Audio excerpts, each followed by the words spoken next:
Quiero, chicos, si me acompañan, empezar recordando algo que solemos olvidar. Y es que las sociedades complejas son algo nuevo. La revolución neolítica, ¿sí?, que hizo posible la existencia así de grandes asentamientos humanos permanentes, tuvo lugar hace más o menos unos 10.000 años. No en todos lados al mismo tiempo, pero digamos que aproximadamente 10.000 años atrás, en buena parte del mundo empezaron a darse estos cambios. Pero 10.000 años no es nada. Y biológicamente estamos mucho mejor preparados para entornos que no tienen nada que ver con un pueblo o con una ciudad. Por ejemplo, no estamos preparados para tener a nuestra disposición alimentos listos para ser consumidos instantáneamente, sin esfuerzo, en todo momento, y encima en una variedad que sería inconcebible o habría sido inconcebible, no digamos para el hombre de la edad de piedra, yo diría para ningún ser humano que haya vivido antes de la revolución industrial. Entonces, tendemos a comer de más y a enfermar por eso, y tenemos que luchar contra esa tendencia, pero no porque estamos fallados, sino simplemente porque no evolucionamos en entornos como los que hoy acogen a buena parte de la población mundial. Entonces, comer de más hoy en general es algo perjudicial. Pero tenía sentido. Ahí donde no sabíamos cuándo íbamos a volver a comer, tenía sentido atiborrarse. Como especie llevamos mucho, pero mucho más tiempo viviendo como cazadores-recolectores que viviendo en lo que entendemos por sociedades civilizadas. O sea, lo natural para nosotros, puede decirse, es la tribu. Ese pequeño grupo de pertenencia que se mantiene en el nivel de subsistencia. Lo natural es esto, es que conozcamos a unos pocos seres humanos con los que tenemos una relación directa y además una fuerte dependencia mutua.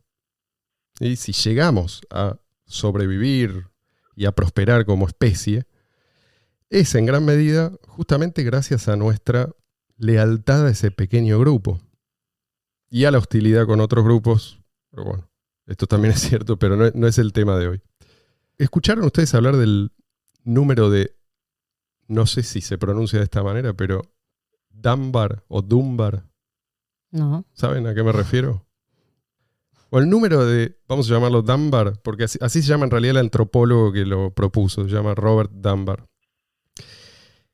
Representa un límite cognitivo que aparentemente determina la máxima cantidad de personas con las que podemos nosotros mantener relaciones sociales estables. Y esto es relaciones que nos permiten saber quién es cada persona dentro de un grupo y cómo se relaciona cada persona con las demás. O sea, el número es 150. Ese es como el tope, ¿no? Nuestro cerebro, él dice, no estaría muy bien cableado para el mundo moderno, ¿sí? No, por eso estoy pensando, porque hoy en día, o sea, redes Claro, sociales, internet, tenés... ¿Qué? Se refiere a gente como más cercana que cualquiera que esté en las redes sociales. Exacto. De hecho, a mí el 150 me parece un número bastante excesivo.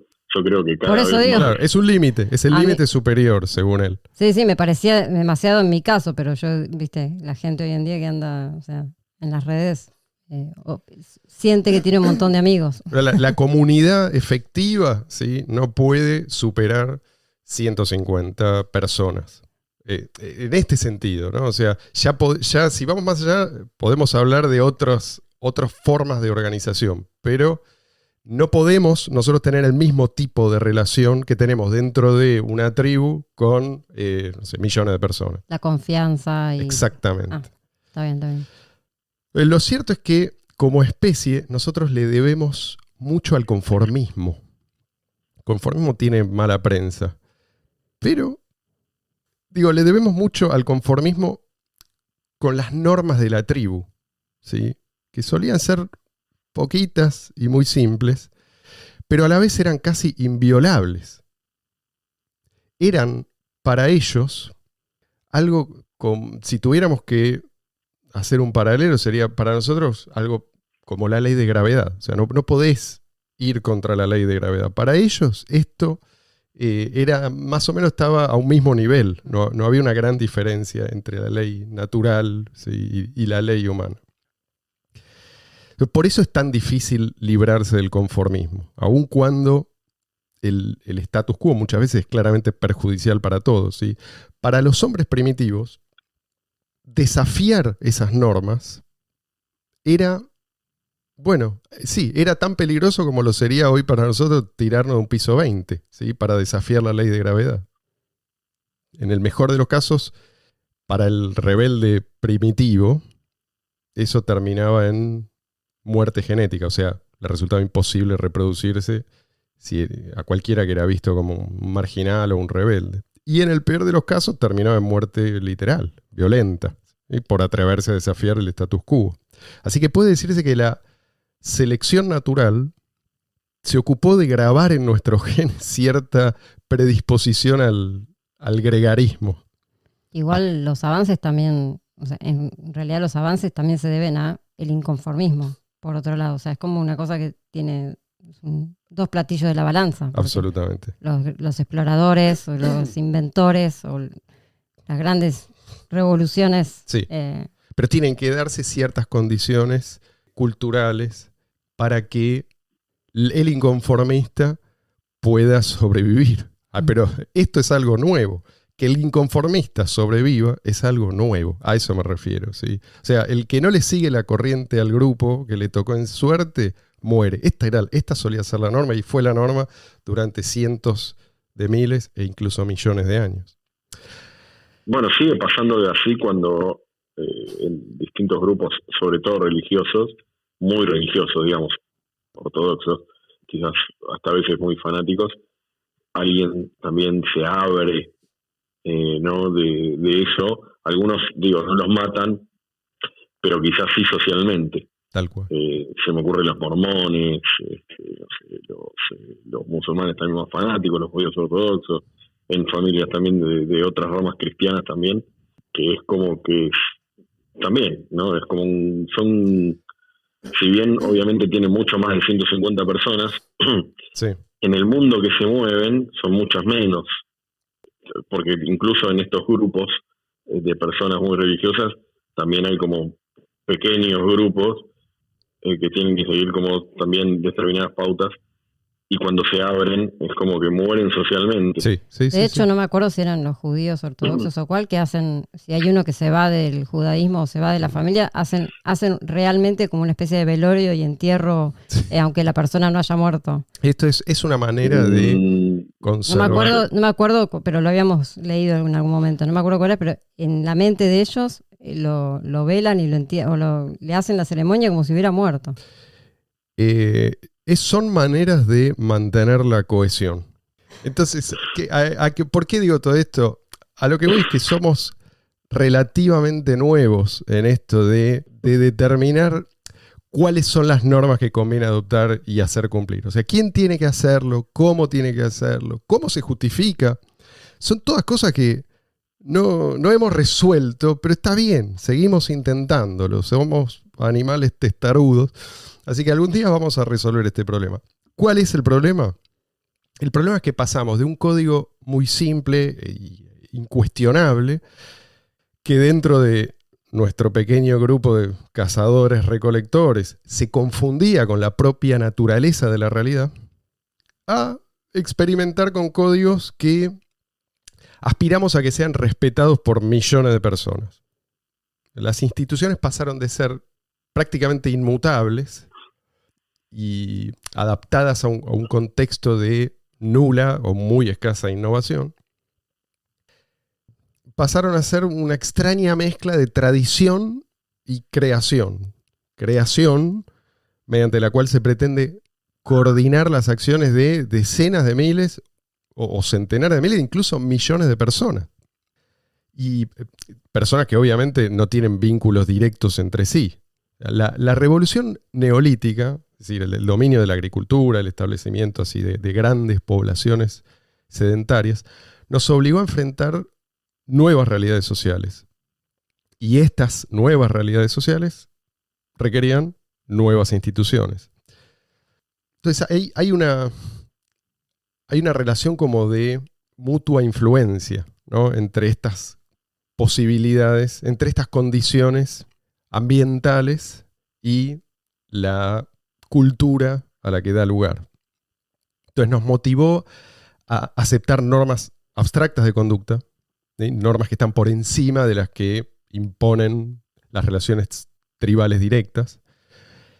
Y también nos hizo amigos de ciertas instituciones impersonales, ¿sí?, que hacen posible la convivencia mutuamente beneficiosa en sociedades no tribales. La moneda es precisamente una de estas instituciones. No podemos tener amplia adopción de una moneda si no tenemos primero esas capacidades. El comercio evolucionó, la forma de comerciar evolucionó a medida que la moneda se fue creando una moneda cada vez mejor o más. Claro, pero antes se puede confiar. Antes de poder incorporar el hábito del comercio, es necesario contar con una noción bastante definida de lo que es propio, lo que es ajeno, de los límites de la propiedad. Es necesario que todos los que están involucrados en una operación se sometan a reglas estables. El valor de las cosas. Y antes de todo eso, es necesario que haya un excedente que proteger. También, claro. ¿Sí? Tiene que haber un exceso de producción que no se consume. En otras palabras, tiene que haber ahorro. En lo que sea, en granos, por ejemplo, o en ganado, para que se perciba la necesidad de contar con un producto que facilite los intercambios. Ya, antes de la revolución neolítica, no teníamos la posibilidad de ahorrar para el futuro. Nuestro capital, y nuestro seguro también, era simplemente el respeto de los otros miembros de la tribu, la aceptación de los demás. No había dinero. Quizás lo más parecido al dinero era el registro mental de los favores que nos hacíamos unos a otros, ¿sí? Por eso quizás somos tan buenos para determinar y para recordar, ¿no?, quién nos debe algo y con quién estamos endeudados. Es algo que hasta los chicos hacen muy bien. Pero compartir el producto de la caza y de la recolección, o las herramientas rudimentarias que se usaban, era para ellos, para nuestros ancestros, una necesidad, ¿sí? Hoy es opcional, por eso se plantea como un problema a resolver, ¿no? O sea, ¿con quién deberíamos compartir? ¿Cuánto deberíamos compartir? ¿Y cuánto deberíamos quedarnos? ¿Y por qué? Nada de esto se planteaba el hombre primitivo. O sea, llevarse bien con el grupo era una necesidad, no podíamos elegir. Después en algún momento también se dieron cuenta de las dificultades o de las limitaciones del trueque, porque, o sea, la moneda surge justamente porque el trueque tiene muchas limitaciones. Sí. Bueno, hay quienes postulan que en realidad no hubo una etapa previa a la moneda durante la cual el trueque era la norma. Pero digo que la moneda vino definitivamente a reemplazar al trueque, sí, por las dificultades que el trueque mismo... Bueno, lo que plantean estos antropólogos es que no era exactamente el trueque, nunca hubo trueque a una escala, está bien, sino que en realidad eran estos favores mutuos, ¿sí?, esta deuda, digamos, primitiva, lo que la moneda vino a reemplazar. Es como un registro de esta deuda más preciso. Esa necesidad vino a cubrir. Entonces, no podíamos, en aquel entonces, elegir a la gente con la que nos relacionábamos. Hoy es posible. Hasta cierto punto es posible elegir, si cabe el término, la propia tribu. Y esto también es un desafío. Bueno, la libertad siempre implica desafíos, pero es importante entender que no es que en la Edad de Piedra eran todos más solidarios, ¿sí? Además de que no había manera segura de almacenar por largos periodos de tiempo lo poco que sobraba, además de eso, el que no compartía quedaba aislado, ¿sí? Y quedar aislado significaba, casi con seguridad, morir en poco tiempo. O sea, era una cuestión de supervivencia. No había mucho conflicto porque este tipo de conflictos se extinguía muy rápido. El conflicto entre libertad individual, ¿sí?, la autodeterminación de cada persona, y el colectivo, es algo que solo puede existir si primero hay conciencia de que uno tiene posibilidades más allá de lo que el propio grupo impone. Hoy, hasta cierto punto, podemos evaluar las normas y determinar si son o no válidas. El tema es que esto llevó a mucha gente a pensar que podemos simplemente crear normas nuevas basándonos en nuestros ideales y así moldear la sociedad como nos plazca. Hay dos vertientes en realidad. Por un lado están los primitivistas, ¿sí?, que romantizan ese pasado distante y ven las culturas más avanzadas como manifestaciones de una humanidad degradada. Bueno, para estos equivocamos el camino ya en el Neolítico, ¿sí? Y uno se pregunta por qué no se van a vivir. Nos pasamos un poquito. Claro, ¿qué retroceder? ¿Cómo hacemos ahora? Pero ellos pueden retroceder y no lo hacen, ¿no? ¿Por qué no se van a vivir a la selva recóndita? Si tanto les gusta en lugar de quejarse en internet. Pero bueno, es otro tema. Después están los marxistas. Ellos buscan reanimar esa supuesta armonía primitiva mediante la ingeniería social. De ahí viene esto de la solidaridad impuesta desde arriba. De ahí vienen las intromisiones más brutales en las relaciones humanas. Y no me refiero solo a las más obvias. Un ejemplo de esto que a mucha gente se le escapa es la manipulación de la moneda, ¿sí? Supuestamente para el bien de todos. Obviamente ellos no se preguntan qué es la moneda. Para ellos es algo sucio. Por ahí es necesario en una etapa de nuestra evolución hacia la utopía marxista, pero que eventualmente hay que eliminar, ¿sí? Hay que eliminarlo para liberarnos de la opresión de las fuerzas del mercado.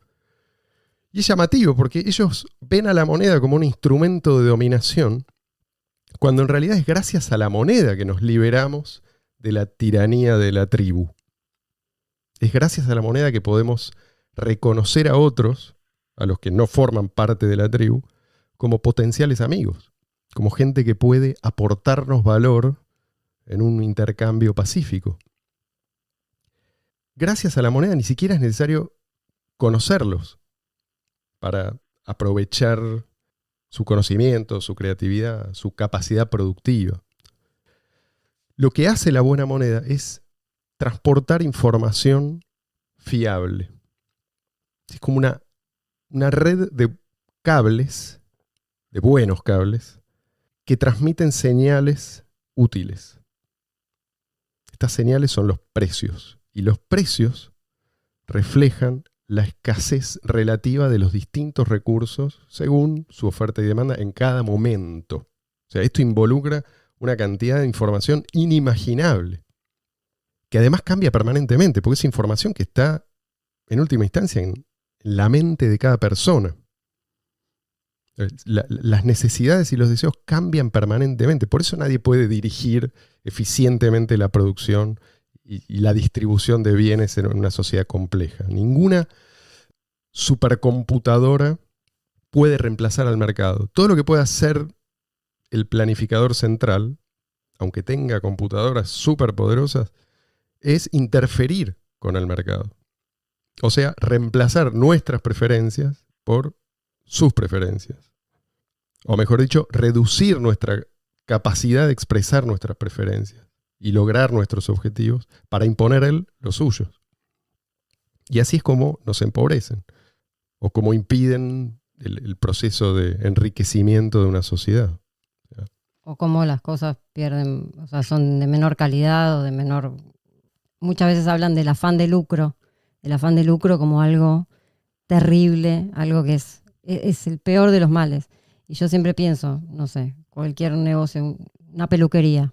A la hora de elegir, yo si tengo que elegir, voy a ir a una peluquería donde haya una persona que tiene un negocio que lo puso pensando en que va a ganar plata y que está invirtiendo en eso, y no a una peluquería que tiene todas las tijeras oxidadas, que me tengo que dar, qué sé yo, la antitetánica antes de entrar, ponele.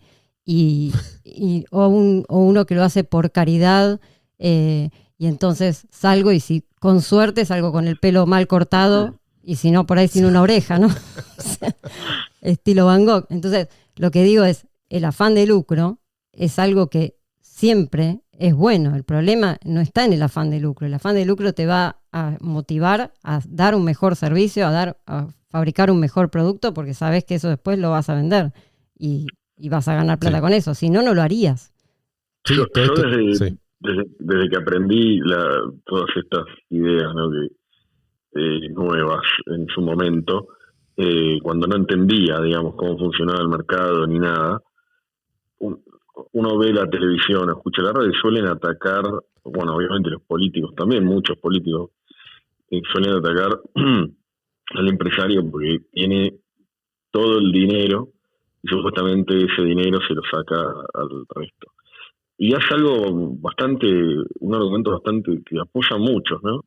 Yo digo, pero cuando se ataca a ese tipo y se lo castiga con más impuestos o lo que sea, y muchas veces lo obligan a cerrar o reducir personal o reducir los bienes que ofrece, digo, en realidad a él no tanto, porque él, digamos, ya el dinero lo hizo, el que están atacando más es al consumidor. O sea, antes yo también miraba, digamos, la plata que tenía ese hombre, pero digo, esa plata se la dieron porque evidentemente hacía las cosas bien, se la di yo, se la dio él. Entonces nos conviene que le vaya bien, no nos conviene que le vaya mal. Claro, pero fíjate que para entender todo esto vos tenés que superar los límites de la mentalidad tribal. ¿Sí? Sí, absolutamente. Hay alguien que puede... es posible establecer una relación de mutuo beneficio con alguien que yo no conozco y que no me conoce, ¿sí?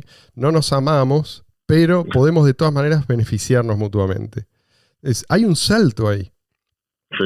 Y por eso digo que esto no es fácil y no va a ser fácil por mucho tiempo, porque no estamos preparados. Es algo que tenemos que aprender, ¿sí? Todos tenemos que aprenderlo. Y si no lo transmitimos, se pierde y volvemos a hacer, no sé si a cero, pero caemos. Porque aparte un empresario, cuanto más grande es la empresa y más empleados tiene, a medida que crece esa empresa, más gente depende de él. Entonces, si vos lo castigás a él, estás castigando indirectamente y directamente a toda la gente que depende, a todos los empleados y el resto de la gente que depende de él. Entonces, no estás castigando a una sola persona, estás castigando un grupo grande de personas. Pero si vos mostrás a una persona como fuente de los males que sufren los demás, vos estás apelando justamente a ese esquema tribal que instintivamente, ¿sí?, podemos reconocer. Después podemos rechazarlo, pero solamente si hicimos el esfuerzo de entender que esto no se aplica a una sociedad, a una sociedad compleja. Es decir, no es lo mismo la escala tribal que la escala de una cultura más avanzada o de una civilización. O sea, lo que vos querés decir, sociedad, Marcelo, es que un político lo que trata de hacer es decir que somos todos una tribu de 50 millones de personas. Sí, señor, eso es el comunismo. Comunismo claro. Es lo que busca es no sé qué es lo que buscan cada comunista, ¿sí? Pero ni ellos saben. Quizás muchos de ellos no lo saben, pero digo, el éxito del comunismo se debe a que pretenden vendernos la sociedad como una tribu. Y eso es algo que, bueno, a mucha gente le resulta atractivo, a un nivel casi inconsciente, ¿sí? O sea, vos sos de los nuestros o sos un enemigo y sí, hay que purgarte. Porque antes por lo menos es mucho peor que antes, porque antes, digamos, mucho peor, porque no es una tribu de 100 personas, ahora absolutamente, 50 millones. Y las instituciones de la tribu funcionan a ese nivel, Pero vos tratás de trasladar eso a una sociedad de millones de personas y lo que vas a tener como resultado son, fosas comunes llenas de millones de cadáveres. Ya lo hemos visto en cada ocasión en que se intentó el comunismo. Sí. Pero hablábamos de la moneda y no quiero desviarme del tema, pues me parece que, si hablamos de los crímenes del socialismo, es fácil saber a qué nos referimos si mostramos a las víctimas directas, ¿no? de la tortura, del asesinato, del hambre. Pero esto es más sutil, ¿sí? Nosotros somos víctimas del socialismo en materia de moneda, ¿sí? Tenemos instituciones socialistas. La moneda que tenemos, que usamos, incluso la mejor de las monedas fiat, es mala moneda, ¿sí? Es moneda que se emite para beneficio de los emisores, no para beneficio de los usuarios. Por más que a eso lo llame capitalismo, porque desde el progresismo siempre llaman... Ahí está el truco, ¿no? La mala moneda, y esto no hay que cansarse de señalarlo, no produce nada, no construye nada, no crea valor, sino todo lo contrario, lo destruye, ¿sí? Además, la mala moneda siempre tiende a ser cada vez peor. Cuanto más abusa el Estado de su monopolio sobre la emisión de moneda, más se distorsionan esas señales de las que yo hablaba, las señales que nos permiten asignar mejor los recursos disponibles y aprovecharlos al máximo. Entonces, no es que los recursos sean escasos, el problema es que el Estado impide que circule información fiable acerca de la disponibilidad de los recursos. Cuando el gobierno se mete con la moneda, se mete con nuestras preferencias, con nuestras prioridades, con nuestros proyectos. Limita nuestras posibilidades, nos vuelve más pobres, más dependientes del poder coactivo. Por eso el Estado siempre estuvo y estará en guerra contra la buena moneda. La buena moneda amplía el abanico de opciones que tenemos. La mala moneda lo cierra, ¿sí? Nos tenemos que apurar a usarla para que no se deprecie. Y además nos vemos obligados a hacer lo que le conviene al poder de turno para no perder todo. La buena moneda nos independiza del colectivo, ¿sí? Nos permite participar efectivamente de lo común, o sea, votando con nuestras billeteras, por así decir. La mala moneda nos enemista con gente pacífica y nos incita a aceptar los mandatos del poder coactivo como algo inevitable. La buena moneda nos permite cooperar con gente que no forma parte de nuestra tribu y nos ayuda a comprender sus aportes. La mala moneda tiende a aislarnos. La buena moneda nos permite sumar nuestras capacidades, proyectar a largo plazo, progresar. La mala moneda nos empuja a nuestro pasado tribal, nos convierte en enemigos, en personas que luchan en un juego de suma cero. Por eso digo que la moneda nos humaniza, o sea, la buena moneda. Y la buena noticia es que hoy no solo tenemos monedas digitales fuera de las garras del poder político, sino que tenemos competencia entre monedas que aspiran a ser moneda ideal. Es decir, una moneda cuya emisión nadie controla, ¿sí? Blindada contra la manipulación, que no puede ser confiscada, que puede usarse fácilmente y sin fricción, que cada uno puede usar libremente sin dar explicaciones a nadie. O sea, lo único que falta es que el común de la gente tome conciencia de que la moneda no es un monopolio natural del Estado, ¿sí? De que en realidad el Estado lo que hizo fue secuestrar la moneda y pervertirla. Pero no se van a dar cuenta de esto leyendo a Menger, seguramente. O la gran mayoría no. ¿Sí? Se van a dar cuenta de esto usando criptomonedas.